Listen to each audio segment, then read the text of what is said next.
is how it ends. The fire goes out and the darkness descends.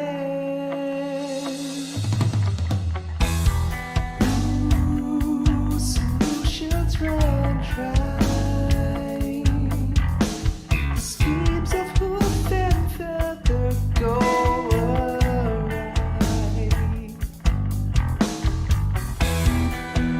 Ooh, the end of it all. Decrepit and feeble, awaiting the reaper's call. When all the embers burn away, when only cinders still remain, when feathers fall back down to earth, begin the cycle of reborn. In total darkness, see a light. Out of the ashes, reunite.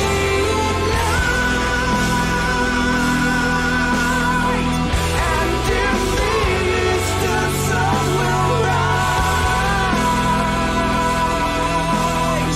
The fire that takes to the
When all the embers burn away, when only cinders still remain, when feathers fall back down to earth, begin the cycle of reborn. In total darkness, see a light. Out of the ashes, reunite. And in the east, the sun will rise. The fire that takes to the skies.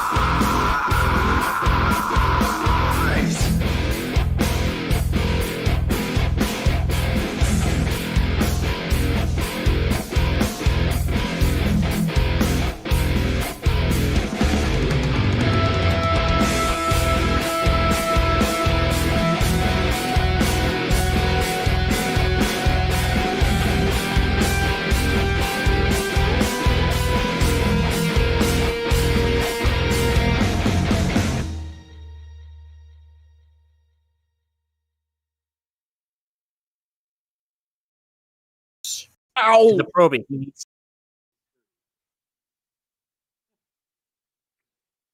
All right, everyone. Welcome to yet another Winchester Wednesdays. I'm your host, Winchester 572, and we are here with yet another lovely reading night.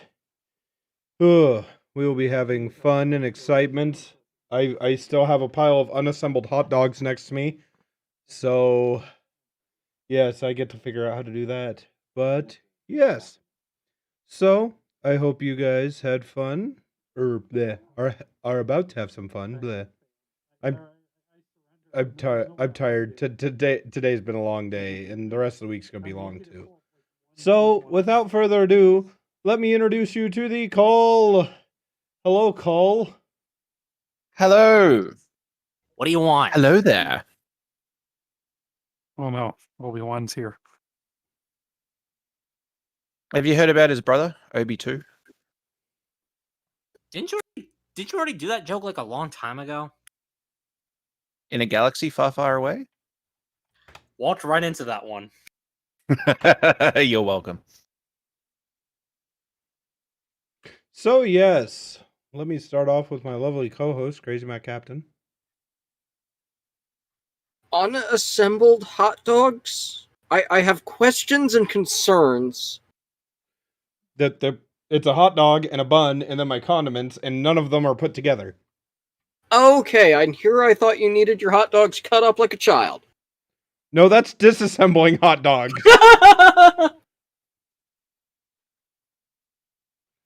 But yes, and next up we have one of our lovely game helpers, Commander Something. I'm just gonna keep biting my tongue. I'll figure out this line eventually.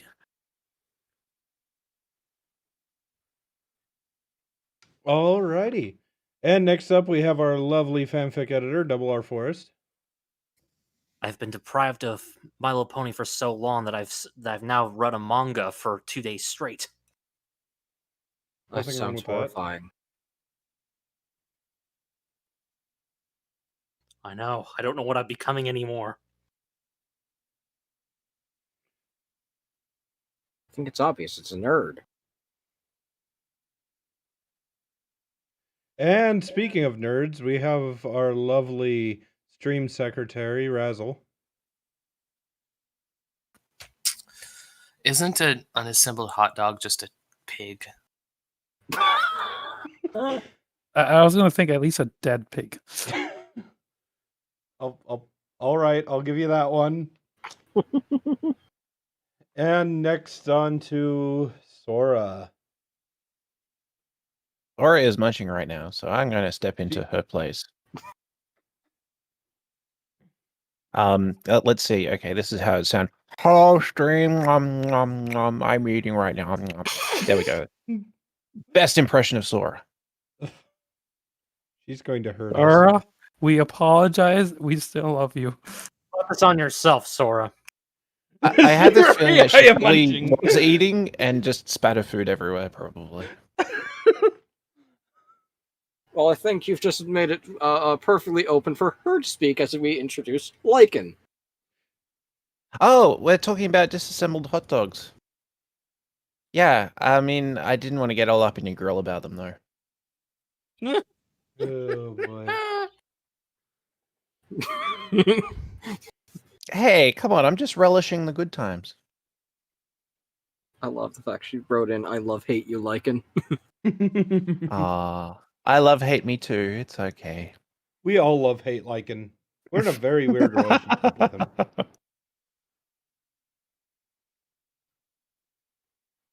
So Sora is not the only one eating right now. I'm trying to finish what I'm eating. And he's the narrator this time. Yes, I'm narrating this week. So I have my cup of tea, and then I was halfway through making my cup of tea when I found out that I was being a narrator, so I went, make a pot of tea, okay. Do we need to stretch for time? I'm just stretching until I finish munching my food. Exactly. Yeah, it sounds like Winchester's got this down to a T. But I gotta ask, what type of tea is it? Is it like English breakfast, Earl Grey? Yorkshire and jasmine. Ooh, jasmine's nice and calming. You'll probably need that if it's a long read. Well, that's It what's in the is. teapot. It's this one may potentially be our longest reading as of yet, coming in at a whopping 82 pages. I don't know why, but for some reason, this author decided to not cut up this chapter into pieces. Hmm. I mean, I guess there wasn't any reason why we couldn't have cut it into two if we had to. I'm not a fan of cutting into chapters myself. But the good news is, this is the longest chapter of this story, so it should be all downhill from here. No, wait, that's not the right quote. Do you want to take that again? And take two. Action. The point is that if once we get past this, it'll be easier from here on out. Fun fact, Good, did you know print at it. times it is actually harder to run downhill than uphill?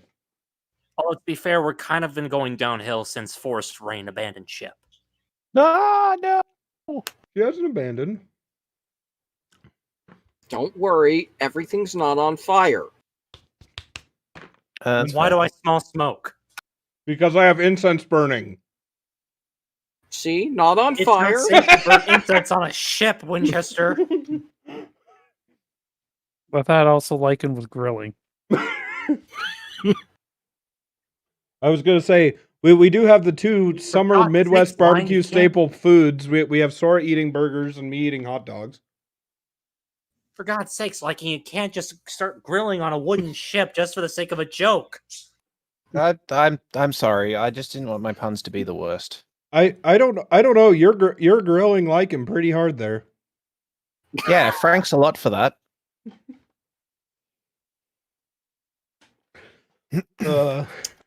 We're just. Oh God. Well, let's hope this ship doesn't strike any icebergs while we go and get on with this reading.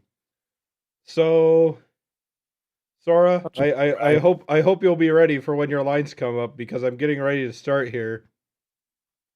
At least the first line is mumbling, so mumbling, talking through food in your mouth, same difference. Yeah, but then one line of Applejack and she has to be wide and awake and ready.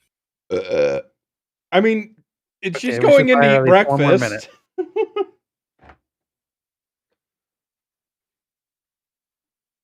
So anyways, we'll get started here. So, starting off tonight, we have me, the lovely narrator, Winchester. I will also be playing Applejack tonight. Playing Rarity and Birdspeak, we have Razzle. And playing Rainbow Dash, we have Sora. Shield Maiden and Lord Hammerhoof, we have CMC. Kit Cauldron, Sharp Sound, and Checkboard will be played by Double R. Commander will be playing Whitedale Pony, the Blackdale Pony, and Bright Tongue. And Lycan shall be playing Ashtail and Eagle Voice.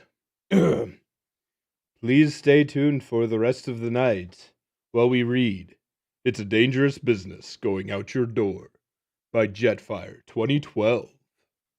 Chapter 9. The morning light crept slowly into the room where the three equestrian ponies slept.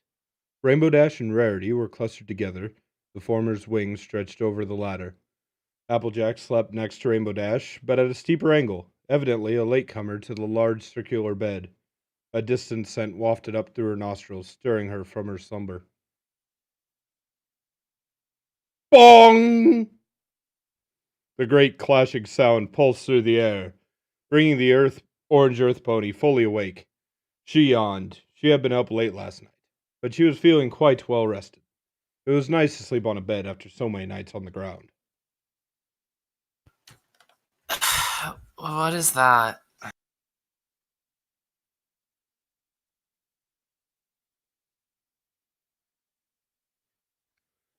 Bong! Ugh, I think it's our cue to wake up.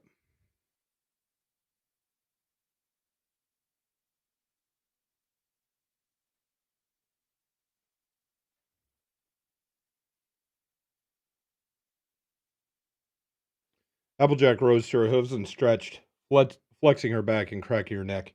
She nudged the sleeping Dash with her hoof. Rainbow, get up. I reckon they ain't gonna wait for us to be putting breakfast on.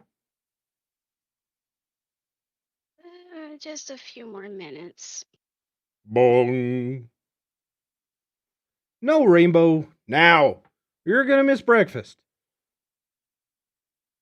Breakfast? Let's go. I'm starving. Dash snapped her head up and blasted off the bed through the door in a rainbow streak. A few seconds later, she flapped back to the doorway.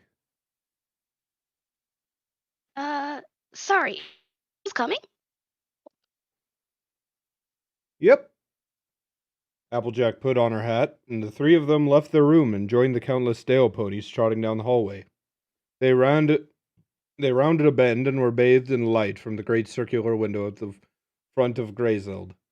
Descending the ramp, they made their way through the hall, and when they reached the entrance to the mess hall, they found Shield Maiden waiting for them. Did you sleep well? Oh, yeah. It was very nice to sleep on a bed again. I noticed you turned in late. What were you up to? Applejack smiled. Just immersing myself in your culture. Shield Maiden twisted her head at this. Her green eyes met Applejack's own gaze. All right.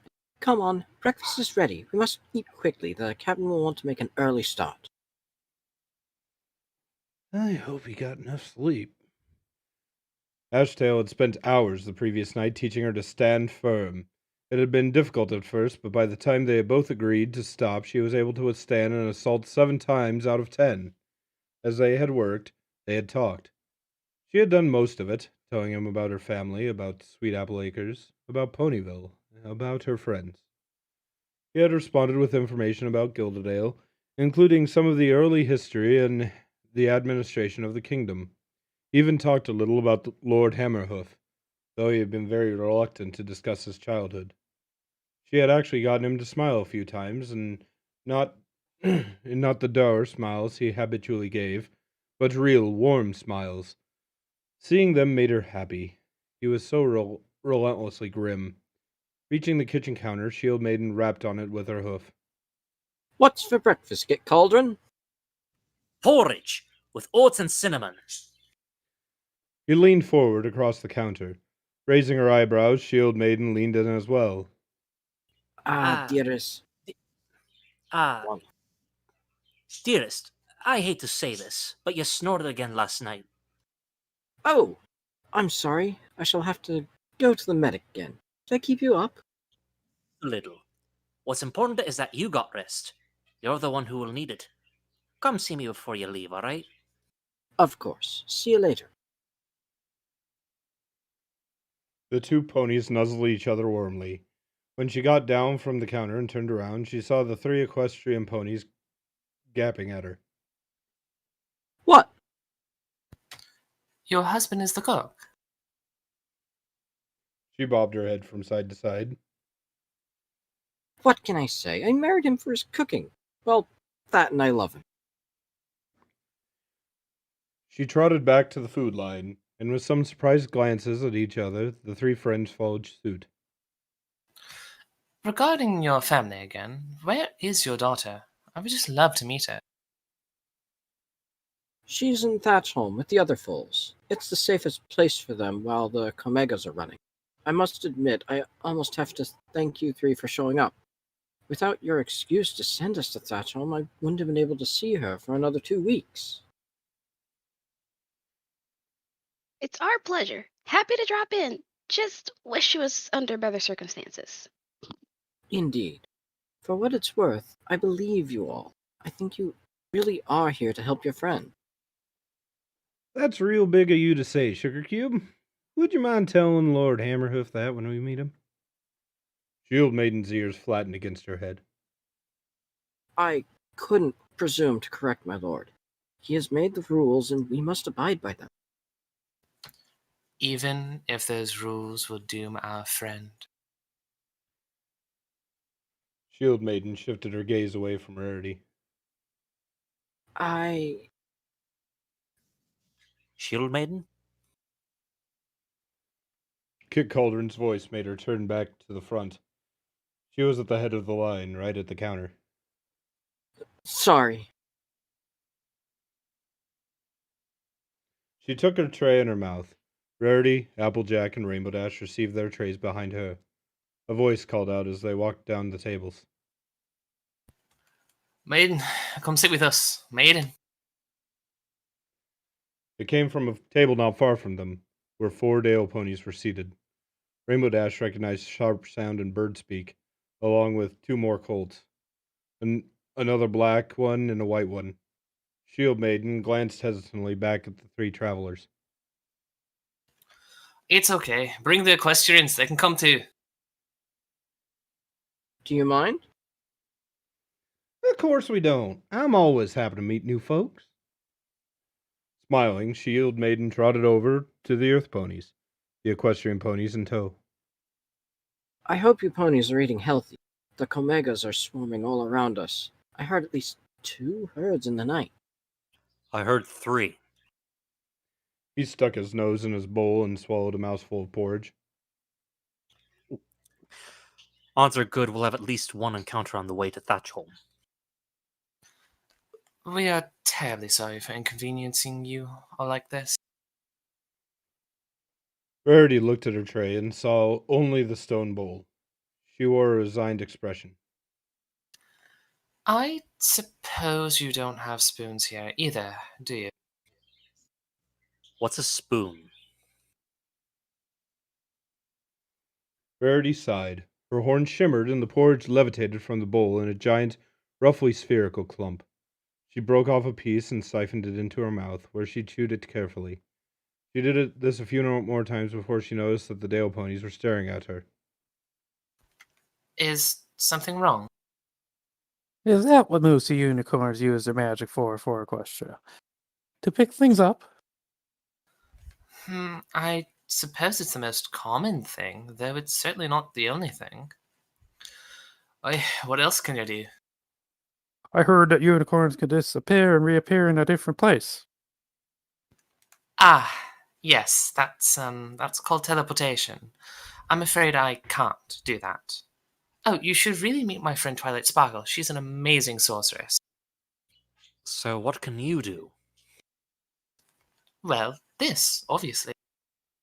Rarity dropped the porridge slowly back into her bowl. I can also use my magic to hunt for precious gems buried in the ground. Birdspeak shared a glance with Sharp Sound and the other black Dale pony. Anything else? Rarity met her gaze levelly for a single, normal moment. Then she fluttered her eyelashes and smiled. Well, Applejack rolled her eyes. She knew that tone of voice all too well. Rarity was getting ready to show off. I can also do this. All the lights in the mess hall suddenly went out. Ponies cried out in the darkness. Suddenly, a single spotlight shone down from above, illuminating Rarity in the center of the room. Oh, dear me, you've caught me so unprepared. So much attention, and I've nothing to wear. Let me slip into something a bit more appropriate. Black waves helixed around her body, spinning and fusing fusing together until they became a black evening gown, trimmed with sequins at its butching, low-cut shoulders. And, of course, I must do something with my hair. Her mane flowed back and twisted into a tight braid, leaving only the front tress dangling down over her face. She clopped her front hooves on the floor, and black wrapped around them, forming a pair of pumps that laced up her forelegs. Every pony in the hall was now staring at her, and all the colts were leaning forward particularly far. Rarity was in heaven. I can't forget my lovely lady friends. 2 more spotlights shone on Applejack and Rainbow Dash. For you, dear Applejack, something appropriately rustic. Applejack was suddenly being wrapped in a chambray, which formed into a earthy blue-gray dress, the top of which resembled a pair of overalls. A white chambray bandana around her neck completed the look. Rarity winked at Rainbow Dash. And for Rainbow Dash, something bold. Brilliant scarlet taffeta spun around the sky blue Pegasus, transforming into a full gown with a ruffled skirt. Lines of brilliant white trim rimmed each level of the ruffle. There were also white spirals around the chest, and a white flower appeared in her rainbow hair.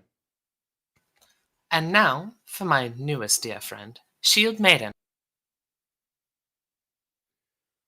Rarity smiled warmly at the gray earth pony. Shield Maiden blanched as another spotlight lit her up. Oh, I couldn't, please. She was suddenly levitated out of her seat and over the table. Nonsense. Rarity set Shield Maiden down right next to her. The white unicorn appraised the gray earth pony with intense scrutiny. A short skirt, I think. White silk spun around Shield Maiden's flanks.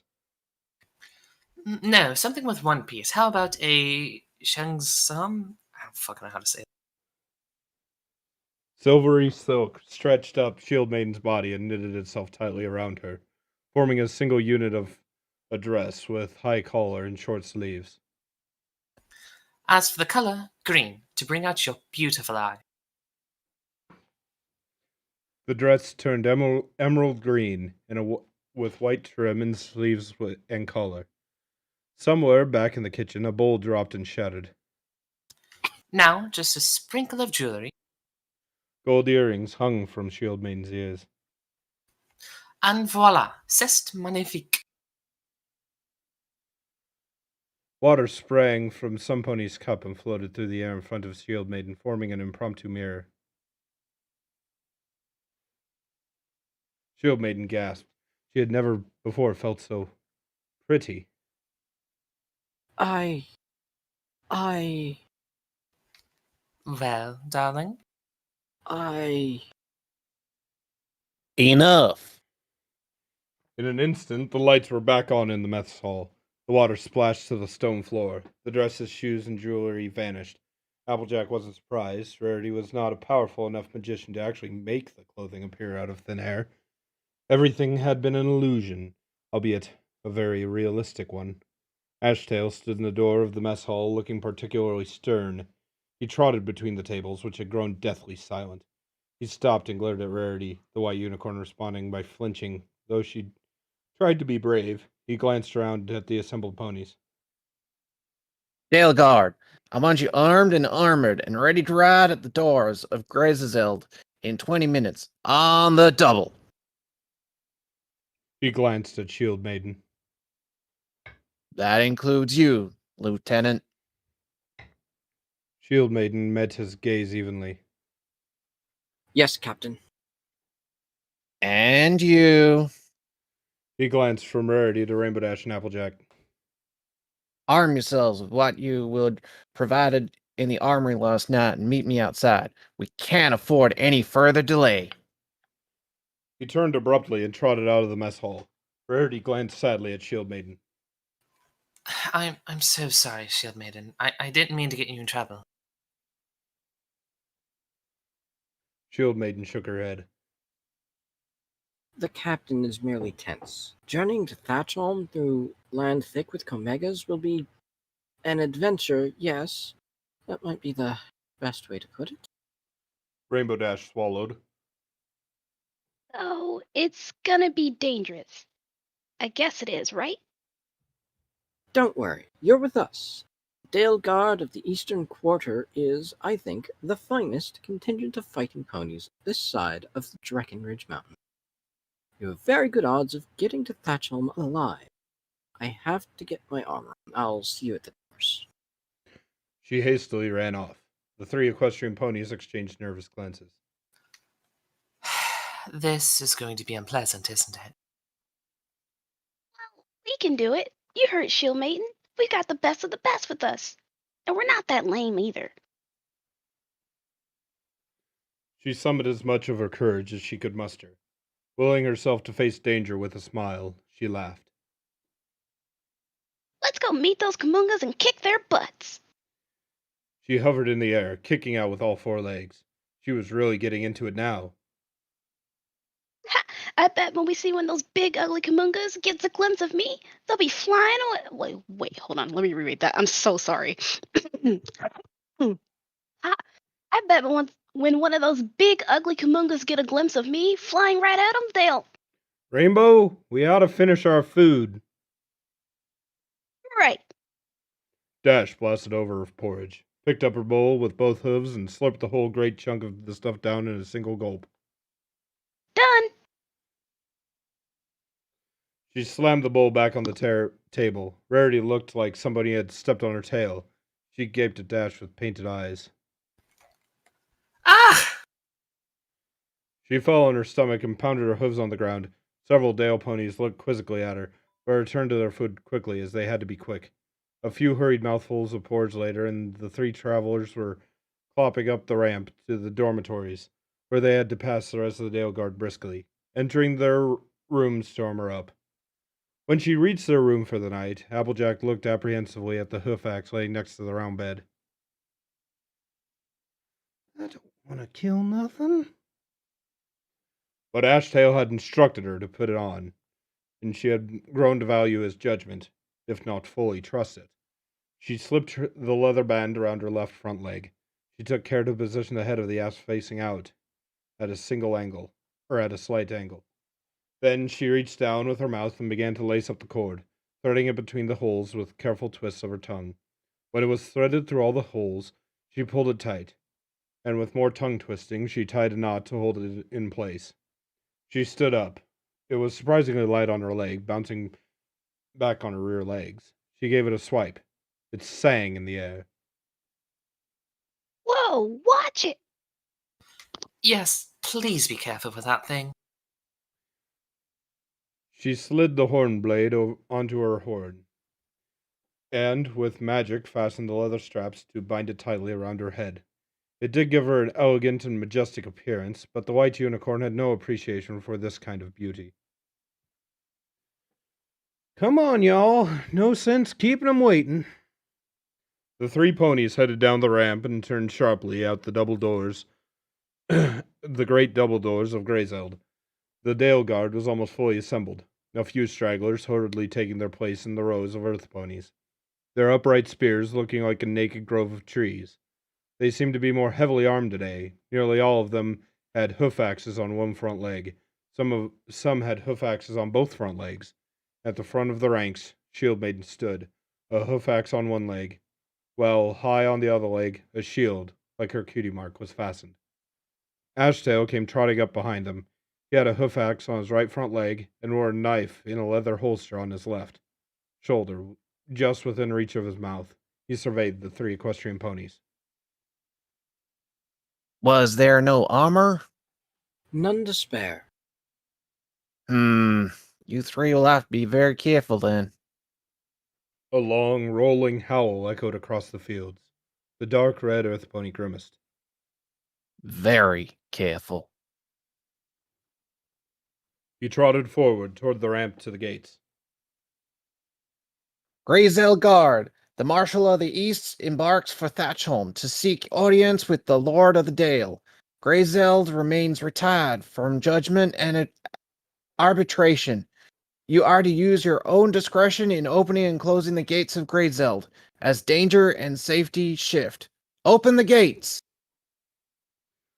The two ponies removed the thick wooden logs barring the heavy gates and began to push them open.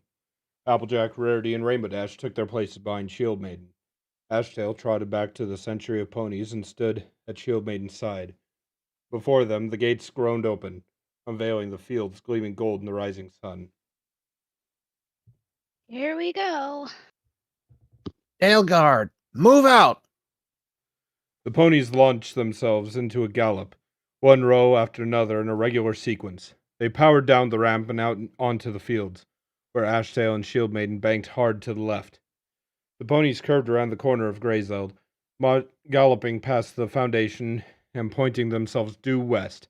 Their pace rapidly matched what they had achieved the previous day, and Rarity's muscles instantly complained, but she kept up the best she could. The fastness quickly fell behind them, and they were off.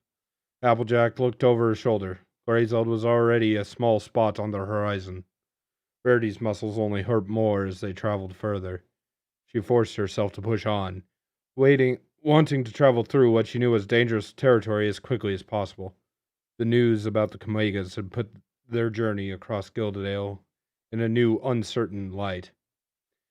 Even if they could convince Lord Hammerhoof to let them pass through his kingdom, would it be safe? She doubted very much he would give them an escort. What she had learned of him did not paint him as a charitable sort. Applejack had told Rarity and Rainbow Dash what Ashtail had told her about the Kamegas. It was enough to give Rarity a new round of dreams the previous night.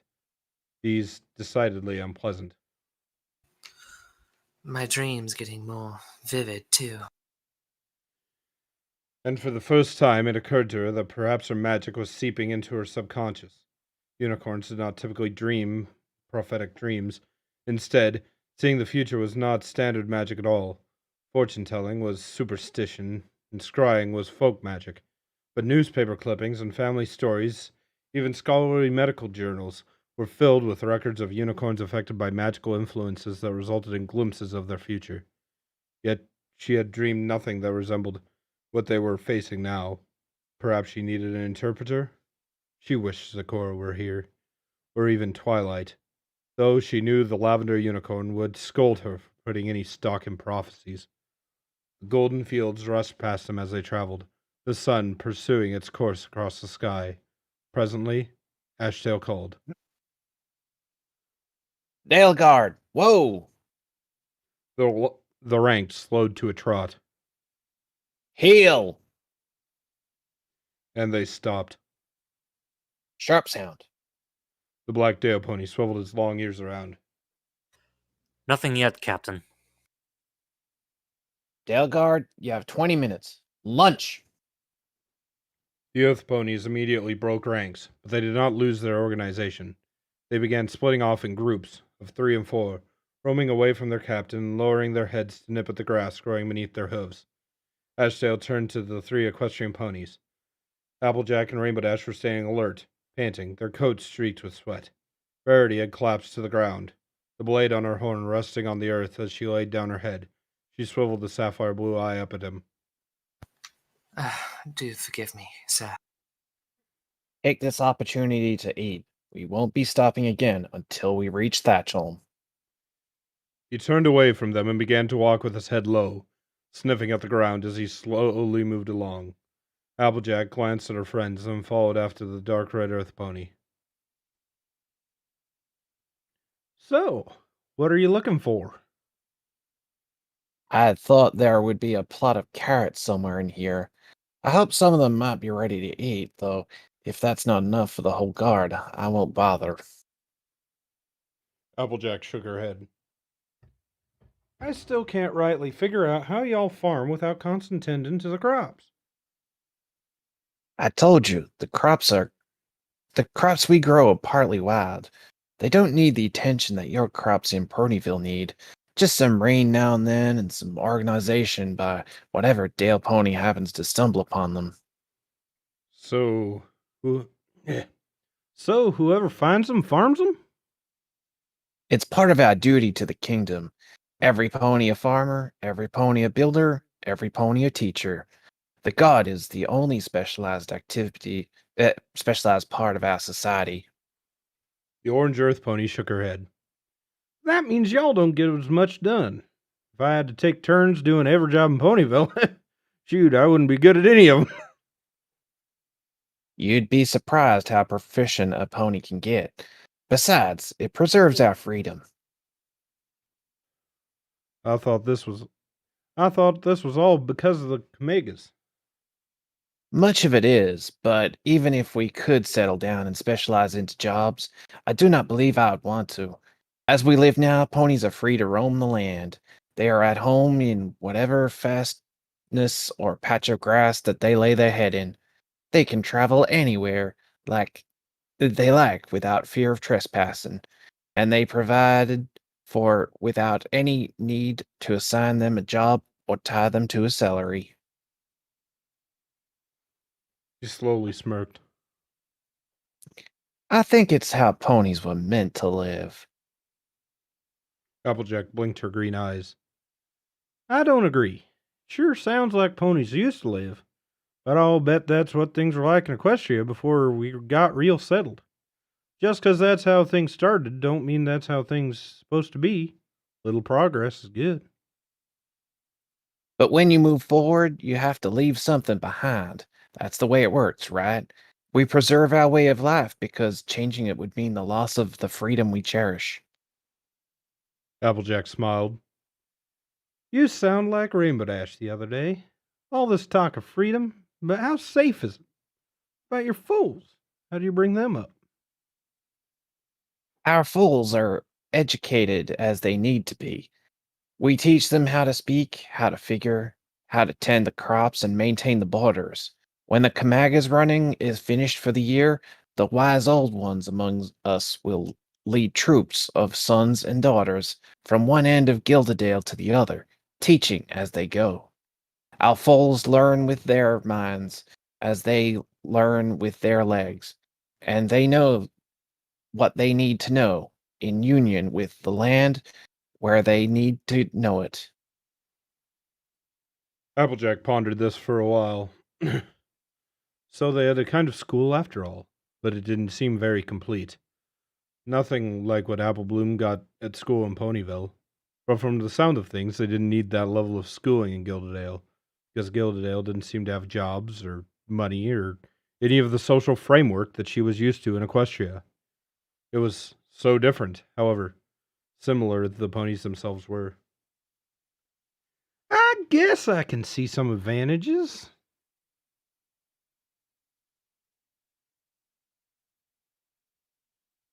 Could she? Ashtail gave her a smile and stepped closer. Oh, you can? Like what? She grinned. Well, let's see. Y'all seem to be very brave, and real commonsensical, too, and loyal. Y'all seem real loyal.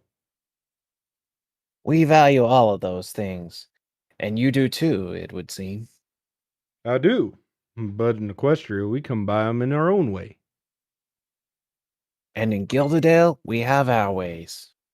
I guess neither way's really so bad. A howl burst through the air, very close. Ashtail and Applejack whipped their heads around. Too close. Dale Guard, assemble! The ponies quickly converged. Another howl rang across the fields. Sharp sound. From the south, 4 miles. And closing. They're coming for us. A ripple of fear ran through the Dale ponies. Rarity's eyes went wide, facing the prospect of meeting the terrible creatures about which she'd heard. Dale Guard, battle formations. Base guard, mid guard, vanguard. Form up and assume positions. Due south. Lieutenant, plant the flag. Shield Maiden reached back into her armor and yanked a rolled up flag out from some hidden crevice. It was triangular, the dark red background with the spreading golden grass. One of the stouter earth ponies had mounted 2 spears on his armor. The gray earth pony took one and stuck it in the ground, then reached up with her mouth and slid the flag down the shaft, where it immediately began to flutter. A sharp wind was picking up, billowing the grass and the earth ponies' manes. As Shield Maiden worked, the guard broke up again, this time splitting into large waves and began to advance to the south. Rainbow Dash felt an itch deep in her hooves. You wanted action? Here it is. She willed herself not to be afraid. She willed herself to think that no creature in the world could withstand the full force of Rainbow Dash, and she pawed the ground with her hoof. You 3. The guard forms 3 waves in the face of a Kamago attack. The base guard will stay around the flag and protect our position. They keep us from retreating. The mid guard stays ahead and receives the Kamagas before they reach the flag. The vanguard charges out and meets the Kamagas head on. Past the mid guard. Choose your positions. Oh my goodness, I'd really rather stay here. I'm on base guard, Rarity. You can stay with me.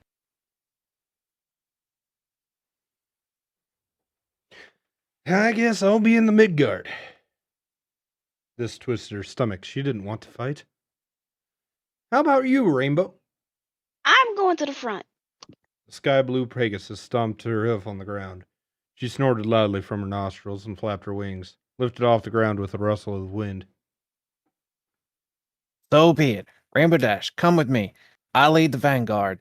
Applejack, the midguard is already in position. Rarity, your duty is not to move. Do not let the Kamagas push us from here. Shield Maiden, the flag is yours. Yes, sir. You all be careful. Promise me you will. I couldn't live if something happened to either of you. You look after your bit, yourself for a bit, Sugar Cube. We'll tend to our business. Come on. Ashtail and Applejack galloped forward, rushing over the fields that suddenly seemed incredibly tall and hilly. The golden plains rolled beneath them as they rushed toward the front. Applejack slowing when she saw the spreading wave of ponies that made up the Midgard. It made her nervous now for practical reasons. All the Midgard was pulling out their spears, and that was another thing she lacked. I'll just have to stick close to him. She spotted Birdspeak and headed toward her. Be safe! She shouted to Ashtail and Rainbow Dash as they pulled away from her. You too. Now it was just Ashtail and Rainbow Dash, the latter flying low to the ground. The dark red earth pony was running flat out now. His pace was surprising. She actually had to put forth some effort to keep up with him. The vanguard was up ahead, their spears bobbing on their flanks as they rushed over the golden grass. Rainbow Dash climbed, surging over him and looking out across the golden fields. The horizon was at first unbroken. When she went a little higher, she could see dark shapes squirming on the line between gold and blue. Ashtail reached the rest of the vanguard. Spears out. The earth ponies reached back for the spears in unison. A single motion of long wood leveling out, the sharp tips almost tingling in anticipation. Nervous energy crackled in the air, whipped into a frenzy by the wind. Dash was breathing hard. She had never before encountered battle. She had fought before. She'd fought more than her fair share of fights. Her loud mouth and arrogant pride getting her into plenty of trouble all through flight school, right up to the day she was kicked out. She wasn't ashamed. Her mother told her that she was unique, that she should be proud of that. And so she was. This was different. This wasn't about defending her honor. This was life and death. There could be killing today.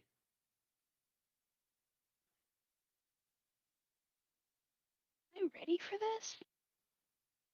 Fear not. That's what Shield Maiden had said. Rainbow Dash had faced fear so many times, and each time she had beaten it. Fear kept getting back up, but she kept knocking it back down. If fear wouldn't quit, neither would she. This is for Twilight Sparkle. Her friend's dire needs flashed in her mind. This is for Rarity.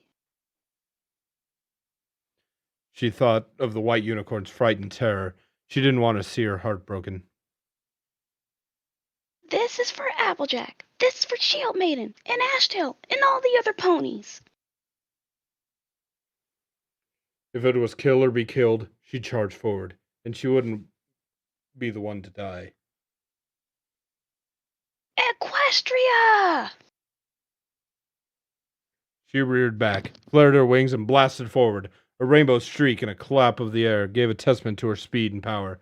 Ashtail's eyes bulged. Wait, let them come to... But Dash was already out of hearing. The sky blue Pegasus flew faster and faster, the world stretching into a blur around her. There were a dozen Comegas ahead of her now, and in less than an eye blink she was right in their midst. Her first thought was that they were giant lizards. Nothing fancier than what Ashtail had told Applejack. Second glances revealed some differences. They had stocky, muscular bodies atop thick legs. Their legs weren't really splayed to the side like smaller lizard legs, but held under their bodies like those of a pony. The front legs ended in something like a hand, a huge paw with long fingers and even longer claws. The back legs ended in a flatter, shorter paws with duller, shorter claws. Their long tails ended in tapering tips like a whip. They had a medium-length neck, again different from a small lizard, and at the end of it was a head, long yet thick, ending in a rounded snout. They had eyes on either side of their head, and the eyes were a dull yellow, with slits for pupils. They had scaly skin colored dark gray, and their claws were a dull white. In another instant, Dash flew past them, coming to a halt. She whirled around and looked back. The Comegas were still surging forward, galloping, almost like a pony. They had missed her completely. She scowled. They won't ignore her for long. She flew back to the head of the herd and aimed it right at the leader, bigger than the others. She streaked right up to it and yelled, Take that! and kicked it squarely in the mouth. The Kamega roared, then it reared up on its hind legs, and Dash watched it tower over her. It was huge. Oh, yes, it was enormous. It was a massive, giant, not as big as the dragon she'd seen, not as big as the Ursa Minor, but the biggest thing she'd ever seen after those two. It swiped its front paws at her like a bear, and she spun to the side, dodging the blow that would have knocked her head off from its sheer force. The Kamega slammed down and opened his mouth. Rows of sharp teeth gleamed. It snapped at Dash as she swung back, cartwheeling in the air and kicking the Kamega in the mouth again. It roared and gave her a swipe with its front paw, then swiped with heavy slowness and kicked at her with a back paw, and finished with a swipe of its tail, the thin end cracking the air like a bullwhip. All of these Rainbow Dash dodged, and she lapsed. Give me your best shot. The Kamega swiped at her. Too slow. Give me your best shot. Slash! Too slow. She glanced out of the corner of her eye. The other Kamegas were still moving forward and had left her behind. Let's play keep up. She flew backwards. The Kamega roared and followed her, snapping at her with its jaws, but she kept just out of reach. She looked back over her shoulder. She could just make out the vanguard. Dash grinned at the Kamega, flitting to the side to dodge another paw. Time to take you out. She flew in a circle around a Kamega, another circle. Faster and faster and faster, the wind whirled, whipping into a tornado. The great lizard sank its claws into the ground, but Dash kept spinning. The twister grew stronger. Finally, the beast was ripped up and hurled into the air, rising over her head and corkscrewing, bouncing off the walls of moving wind. Then Dash stopped. She blasted away, and the tornado collapsed, sending the Kamega crashing down. It hit the fields with a faint crunch. Rainbow Dash flitted back above the beast, lying prone on the ground. It didn't move. Her smile faltered. What did I just do? She had been caught up in the intensity of the action. Had she really intended to kill the thing? She slowly flapped closer. A huge paw raised up and slashed. She backed away, but the claws caught her tail and dragged her to the ground. She hit it hard, and the air was knocked out of her lungs, dazing her and leaving her prone. She sputtered and rolled over. The beast had a broken back leg, but was still right above her. It opened its jaws, teeth like meat cleavers, eyes wild and mad.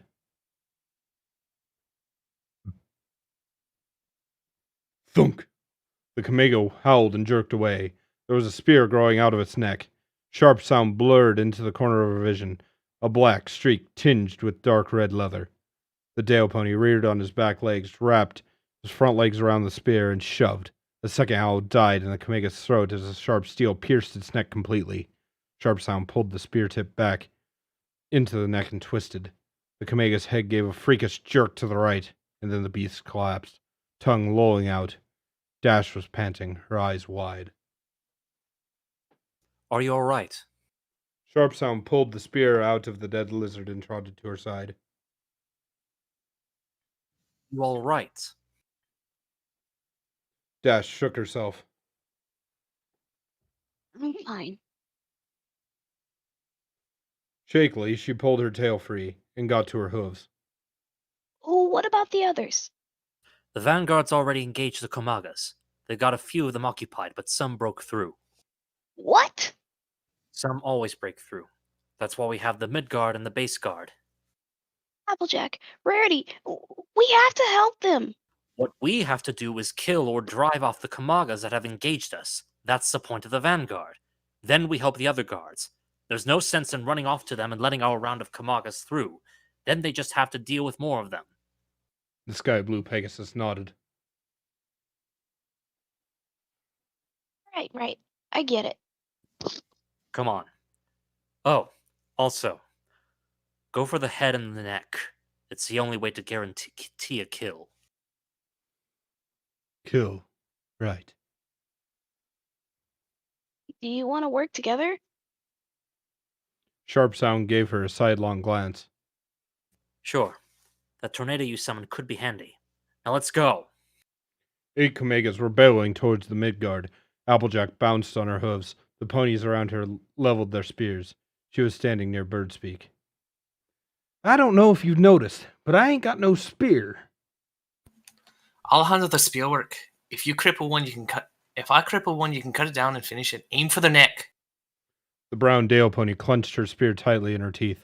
She dug her hooves into the ground, and her body suddenly went rigid. Stand firm. Applejack nodded, and she sighted some distance from Shield Maiden, dug her hooves into the ground, and focused her mind. Loyalty. That's what Ashtail had told her. Her love and her devotion to her friends and family would be the strength she needed to become immovable in the face of danger. She focused on that now. She thought about Twilight Sparkle. The lavender unicorn was depending on her to get her the cure to the horn rots in time. She thought of her family. That was something Applejack knew all too well. She thought of Big Macintosh, Granny Smith, Apple Bloom. She thought of Ashtail. Why am I thinking of him? The dark red earth pony surged to the front of her mind. Didn't make any sense, but she felt as loyal to him as she felt to her friends and family right now. Don't ponder about it, just use it. So she thought of Ashtail along with the rest. Her body suddenly tensed, strength flowing from her hooves up her legs. She could actually sense the earth beneath her. She looked ahead. The Kamagas were almost there, huge and awful. 2 of them were barreling side by side towards her. The orange earth pony breathed hard, determined to face the monsters with boldness. She suddenly wished she had some rope. They moved closer and closer. They passed her completely, one on either side. It took her a moment to realize it. She turned and watched them run. They didn't seem to have any interest in turning around. Go after them. Don't let them reach the flag. Applejack nodded and galloped away, quickly catching up to the rushing beasts. Birdspeak came around the Kamega on the right and gave it a slash with her spear, causing it to veer and attack her. Applejack leveled with another one, coming up to its head, and glanced across, looking into its yellow eye. It surprised her. There were none of the calm alertness of a predator. The Kamega's eye was alive with madness, with panic. But why? Attack! Attack! The orange earth pony had gathered herself, galloped faster, letting out in front of the mastiff lizard. She planted her front hooves, twisted to the side, and bucked, her hooves cracking the Kamega hard in the jaw, sending it skidding away from her. With a howling roar, it faced her, opening its mouth full of razor-sharp teeth and charging. She suddenly realized just how big it was, how imposing and immense. Fear overcame her, and all the thoughts of standing firm vanished. It gnashed its teeth, and she failed, striking out with her hoof hacks. She nicked the great lizard on the lip, a dribble of golden blood squirting out. The Kamega reared back and swiped again with its paw. Applejack danced to the side, but she was hit by the back of the scaly forelimb, sending her flying. Her hat flew off her head. She shook herself, struggling to get shakily to her feet. A red blur streaked along the Kamega side suddenly and made it howl in pain. Ashtail broke away and skidded to a stop, his spear between his teeth, its tip dripping blood. He glared angrily at the enormous lizard. The Kamega turned to face him, and once more Applejack saw the panic in its eyes, the mad desperation, but it lunged, swiping with both of its massive paws. Ashtail rolled to the side, somehow spinning the spear between his forelegs while keeping them all on the ground. The long weapon twirled between his legs, then came out, and he spun it around his neck. He reared back, took the spear between his hooves, and thrust, catching the Kamega in the cheek. It lunged at him again, but his whole body went rigid, and he held the spear out between his teeth, and the Kamega fell onto it, its own weight thrusting the spear tip deep into its shoulder. Pulling away, the great lizard staggered back. The dark red earth pony sprang to its hooves and leapt atop it. He turned the head of his hoof axe around, facing the blade inward, scooted down the swaying Kamega's body to its neck, and sliced. Applejack turned away. It hadn't seemed a fair fight, to be honest. Ashtail trotted over to her. The head of his axe was covered in gold, his leather armor scuffed. Are you all right? I'm fine. She was ashamed that he had done all the work. He had saved her like she was some damsel in distress. Sorry, I didn't help. You can help me now. He trotted over to her hat and picked it up with his teeth and offered it to her. There are 3 Kamegas headed toward the flag, and the base guard is the smallest of the 3 waves. I need to go head at least one of them off. Come with me. Applejack flipped her hat back onto her head. Sure. She was still feeling uneasy. A whistle on the wind made her turn her head. A tornado rose up in the distance. Rainbow seems to be helping well enough. Shield Maiden turned her right side to the Kamega. Its claws bounced off her shield. Rarity, can you use your magic? The white unicorn's eyes flickered across the scene. The 20 Dale ponies were warily striking at the 3 enormous lizards that had attacked their position. Shield Maiden and 5 others were dancing around the one nearest her, which snapped its jaws and lunged at one of them, a brown earth pony with gray eyes. The wicked teeth scraped against the armor on the Dale pony's back, leaving deep gouges in the leather, but his flesh was unharmed. He slashed up with his hoof axe and nicked the great jaw.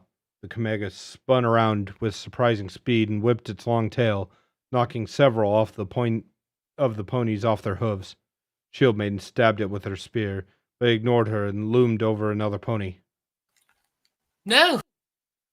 Her horns shimmered, and she could feel a great surge of power, more than she was used to. The crystal horn blade on her head lit up from within, shone brilliant white, the golden vines etched into it gleaming. The Dale pony was yanked away from the Kamega, skidding across the ground further than she had intended. She glanced briefly up at the horn blade. Had it just amplified her magic? She used her telekinesis again, this time on all the fallen ponies, pulling them safely away from the lizard. A howl broke through her thoughts, and she turned, and she screamed. A 4th Kamega had appeared, and it was barreling right towards her. She turned tail and ran, ignoring Shield Maiden's cries to hold. The beast was still on her tail, and was gaining ground quickly. The worst thing that could have happened. She tripped. The white unicorn trembled to the ground and looked back over her shoulder as she saw the Kamega nearly upon her, rolling onto her back. She faced it as it came.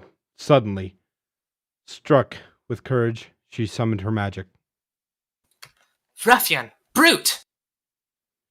She collected her telekinesis around the lizard's head and jerked it hard to the side. The Kamega staggered as though it had been struck. Rarity smiled at herself for her bravery, but then realized the Kamega hadn't actually been hurt, and it was now angry. It howled at her and she lunged. She struggled to her hooves, skipping away from it with inches to spare. She ran, and it followed, its slower pace more than made up for by the length of its stride. The white unicorn's path abruptly came to a halt, and she had run up to the summit of a particularly tall and steep hill, and she was at the edge. She screamed and turned around. The Kamega advanced on her, mouth open, teeth gleaming in early afternoon light. It charged her, and she had nowhere to go, and it lunged. Rarity ducked. The beast sailed over, skidding along the ground behind her. The dirt began to give way. Suddenly, she felt a horrible pull on her tail. She began to slide backwards. She turned her head to see the Kamega biting down on her tail, taking her with it as it slid further towards the edge of the hill. She scraped to the ground with her hooves, but she was no match for its horrible strength. Let go! The Kamega clawed uselessly at the earth. They continued to slide backwards, more of the hilltop beginning to give way. The great lizard's massive weight was collapsing it further. In desperation, Rarity remembered her magic. She focused her power on the Kamega's jaws and pulled them with all of her might, forcing them apart. She was getting closer to the descent, and the Kamega's grip on her tail still ironclad. Come on, she thought, focusing with all her might. Beads of sweat began to break out on her forehead. She forced open the Kamega's jaws. Her tail was free, and she stopped her slide just as the ground gave way beneath the beast. It tumbled off the hilltop. It didn't fall far, but when it hit the ground, it landed right on its head with a sickening crunch. Rarity rolled back to the top of the hill. She glanced off the crumbling side gently to see the body of the Kamega sprawled on the ground below. Something snapped in her head. Ah! She screamed again. She turned around and ran down the hill, ran all the way down, running to the base, swinging the blade of her horn wildly. Her eyes were wide. Ah! Rarity! Shield Maiden ran down the hill towards her. Rarity, wait!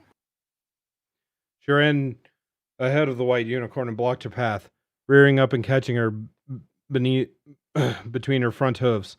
Rarity heaved herself forward, but the gray earth pony held firm.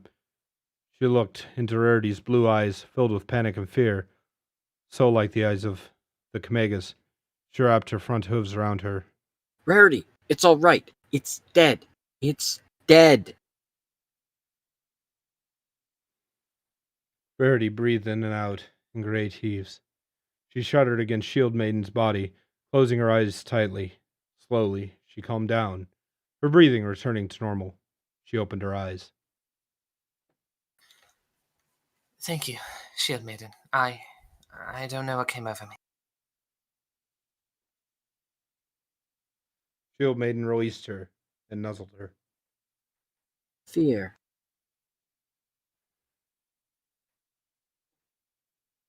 The white unicorn turned away, her ears flattened. You told me not to be afraid. I'm sorry. I let you down. It was your first taste of battle. You said so yourself. Besides, I thought you were very brave. Rarity smiled. Shield Maiden released her, and the two of them trotted up the backside of the hill. When they reached the top, they saw Ashtail and Applejack gathered with a cluster of the base guard around the flag. The dark red earth pony burst from them, and Shield Maiden left Rarity's side to meet him. Lieutenant, your report? 4 Kamega's dead. I don't know if there were any more that got through. I fell back to the Midgard, and they were handling about 3. The Vanguard did its job for 5. I don't hear them anymore, but Sharp Sound is with the Vanguard. I think we've gotten them all, Captain. Did we lose any, Pony? Turning away from her, Ashtail galloped out into the field, the golden grass broken here and there by the massive body of a Kamega. Dale Guard, assemble! Dale Guard, assemble! He galloped far afield, shouting over and over. Dale Guard, assemble! Dale Guard, assemble! A rumble filled the air, growing into a thunder as the Dale ponies appeared over the hills. They were scraped and scuffed. Some of them were missing leather plates. A few bled. Applejack and Rarity were overjoyed to see Rainbow Dash fly in with the gathering earth ponies. She spotted them and landed neatly beside them as the Dale Guard formed in orderly rows. Ashtail galloped into view, trotting anxiously toward the guard. When a few minutes passed and no more ponies came, he trotted rapidly down the length of the group, counting under his breath. 19 rows of 5, 1 row of 3. Shield Maiden, Rarity, Rainbow Dash, Applejack, himself. He breathed slowly out as he returned to Shield Maiden. Every pony's here, thank gods. Rainbow Dash nuzzled Applejack and Rarity. Are you girls all right? I'm a bit scuffed. Not too bad. How about you, Sugar Cube? Oh, I'm fine. I was a big help. The orange earth pony leaned in closer. Did you kill anything? I don't want to talk about it. Please do, Rainbow Dash. You simply must. You won't feel any better until you do. The sky blue Pegasus shook her head. I didn't actually do any killing, but I helped. I helped a lot. Those things don't take falls very well, and I worked with the rest of the Vanguard. Her rose eyes wavered. I've never actually used weather to hurt anything before. Ponies of Equestria? Ashtail's voice broke into their midst. Turning, the three saw him standing with Shield Maiden at the head of the Dale Guard. We have a long way to go before we reach Thatchholm.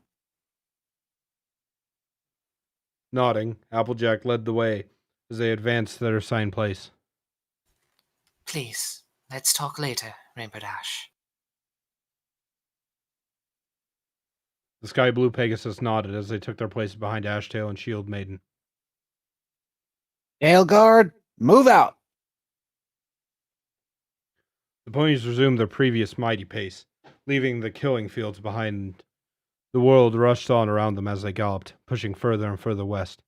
Applejack's mind was consumed by a single image, the image that had haunted her since her first glimpse of it, the panic in the eyes of the Kamagas. They hadn't looked ready to attack at all.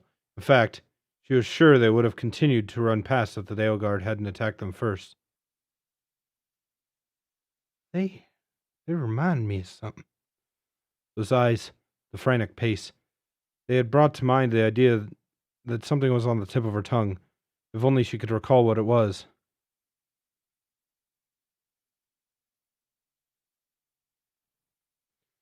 Rainbow, when you were attacking them Kamegas, how long did it take you to get their attention? The sky blue Pegasus churned her mind as she ran.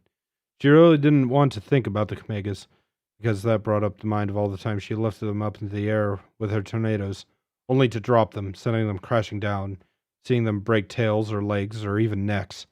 She hadn't technically killed any of them, but there was one where she had broken the neck of, and it had obviously been dying. The Dale pony that came to slice its throat had been unnecessary. She had drifted close and looked into its eyes. It struggled. It had stared at her stupidly, as though it had no idea what was going on. Dash blinked, and it made her feel horrible. Rainbow? Dash focused on the question she was asked.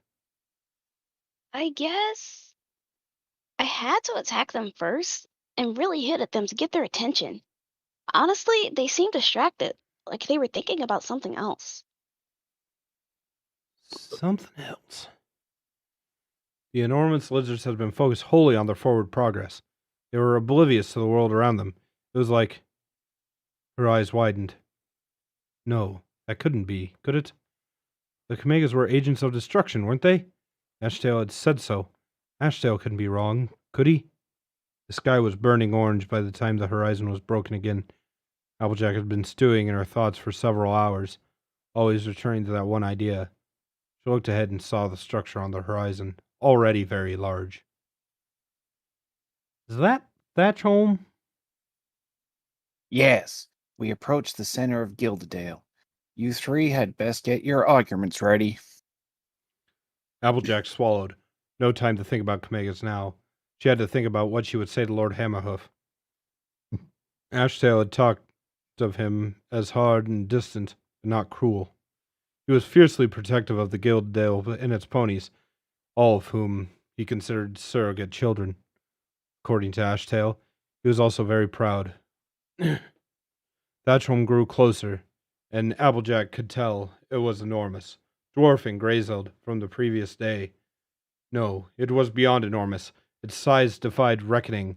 Was it really one big barn? It quickly filled her whole vision. Enormous timber piled one on top of the other, fixed together with burnt red mortar and supporting slabs of solid stone. The rocky foundation towered above the plain. The floor plan of the structure was at least a third the area of all Ponyville, and the foundations were even broader. Huge stones fixed together slid into place so tightly that a sheet of paper could not have passed between them. The basic design of Thatchholm was similar to Greyzeld, but on a much larger scale. It had a huge round window at its summit that seemed to look down into not one, but two additional stories. Gold and silver lined the edge of the roof, and that roof, the name made more sense now. Instead of wood, timbers, and planks, the roof was thatched with golden grass of the plains. It rippled in the fiery glow of the sunset, lines of pure gold running down its length likewise gleaming. Across the top across the top of the facing side, around the great window, an image had been carved into the wood, then stained white. Ponies racing out of the shining golden aura surrounding the window, which Applejack was supposed to which Applejack supposed was meant to be the sun. Is that where they think they come from? The sun? Rarity was likewise awed by the enormous building. The sophistication of these Dale ponies did not cease to amaze her, especially when it contrasted so sharply with their rustic surroundings. She was astonished by the intricacy of the wooden etchings and the precious metals. How did those ponies do so much without magic? They built, they carved, they sculpted, all with their mere hooves. She would have to ask one of them to give her a tour, if there was time. Thatch home continued to swell as they drew closer, coming up to the set of huge wooden gates set into the foundation, just as Greyzeld.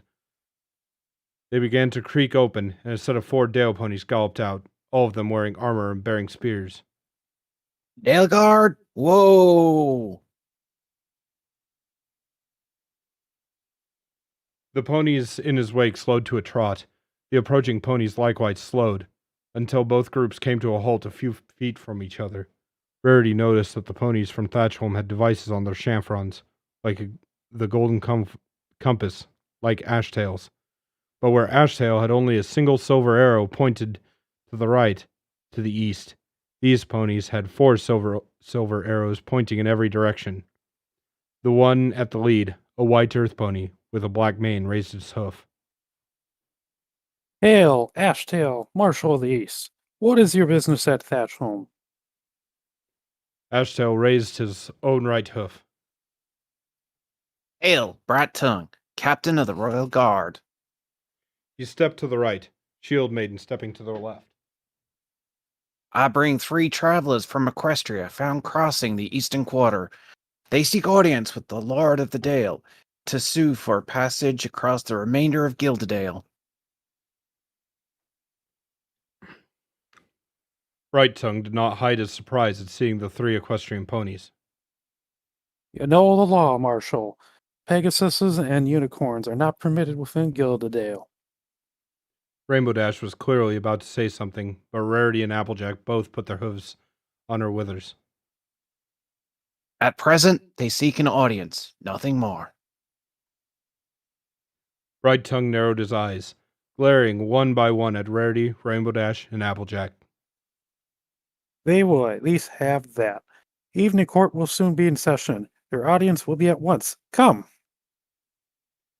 He turned, and the rest of the royal guards turned with him, heading back towards the gates of Thatchholm. Dale Guard, advance! Ashtail's ponies moved forward, trotting at an even pace. Rarity didn't even notice the fatigue in her muscles. Her nerves were working crazily. This was it. This would determine whether they would be allowed to cross Gildedale. If they failed here...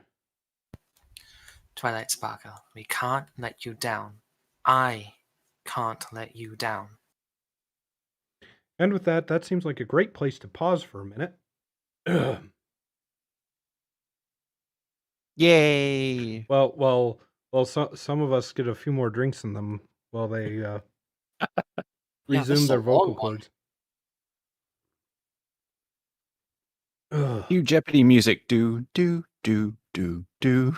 Yeah, no, I'd rather know. not do that. Try Here, some like NES 8-bit music. No, well, we'll try some Aviators. I like that. It's fantasy rock. Ooh, Aviators. Ooh, that one song is really good. That one's...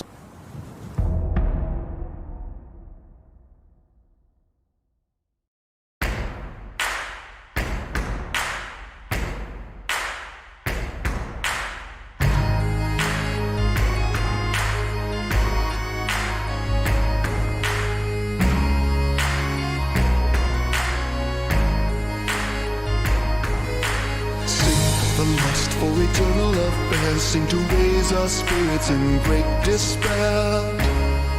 Through the ashes of oblivion, quick and unseen, like the dragons of spring. For we owe no debts and bow to no king. Every war has its cost and we've paid, won by the bond of the body we've made.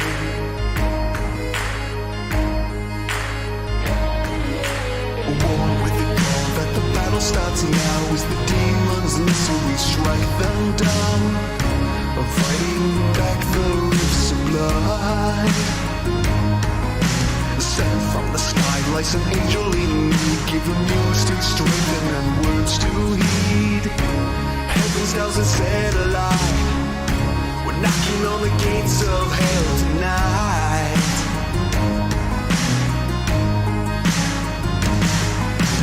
Broken swords and dragons' bones scattered all the way back home, beating to the sound of flashing steel. When the roll our heels down, shattered tales and legends told, strengthened by the hymns of old, weathered out this fighting from his throne, so we sing our traveler's song.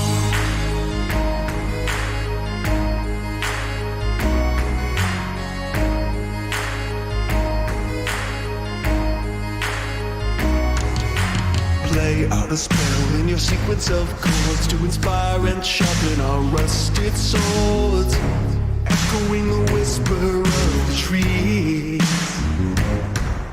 Creep along the path where 1,000 paths fail, from the thick Westirian jungle trails. Come from afar to set prisoners free, into dark tangled depths from the open sea.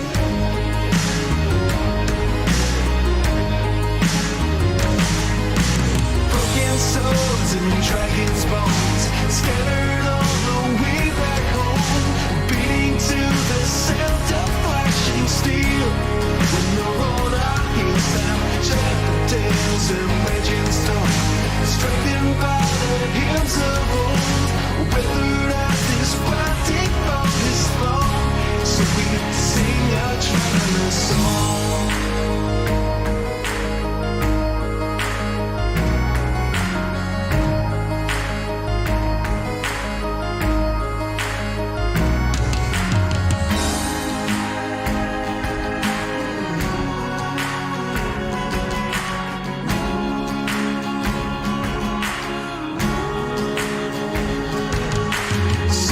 Chances don't come cheap, so keep alert and on your feet.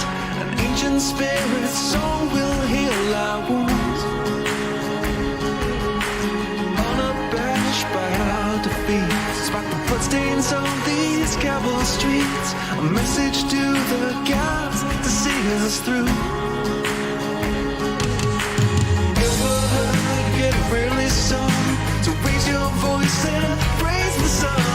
Call a new rebirth to keep us strong. Countless souls along the path, lost to fiends and lives of wrath, will return to play our final song.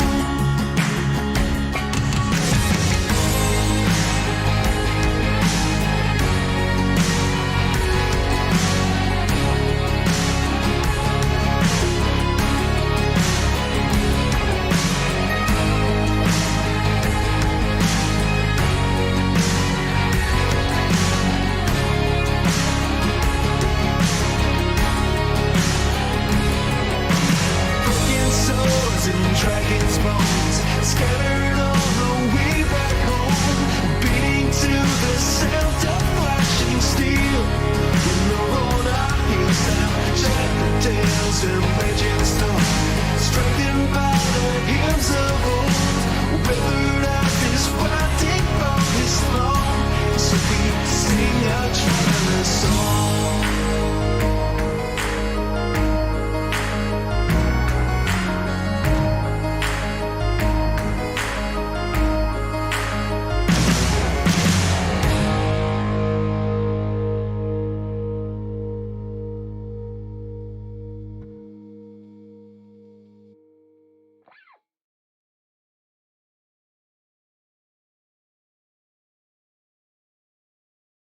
$55. And we are back. Everything's on fire. from our short intermission here. I am back with my voice. I think the rest of the crew is back with their lovely voices. So, yes.